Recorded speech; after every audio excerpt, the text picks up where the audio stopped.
જાહેરમાં ખેડૂતો માટે બોલે છે. કોંગ્રેસની જે વીમા યોજના હતી એ વીમા યોજના બંધ કરીને પ્રધાનમંત્રી વીમા ફસલ યોજના દાખલ કરી, ભાષણ કર્યા.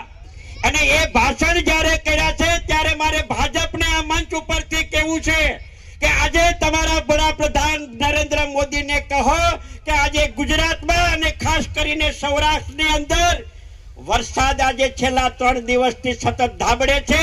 ખેડૂતોની મગફળી ખેતરમાં તરે છે, સોયાબીન, કપાસ જેટલા પાકો હતા અને ઘાસચારાનો સંપૂર્ણપણે નાશ પામ્યો છે.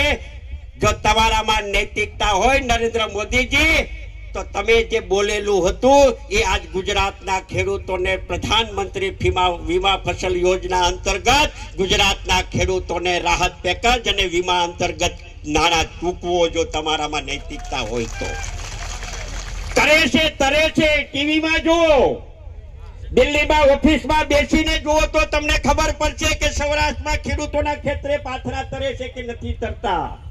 તમારામાં જો જરા પણ નૈતિકતા હોય, નૈતિક મૂલ્ય જો બચાવ હોય તો તમે કરેલી વાત ને પાળી બતાવો.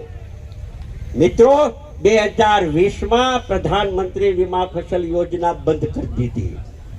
કોંગ્રેસની ચાલુ હતી એ બંધ કરી.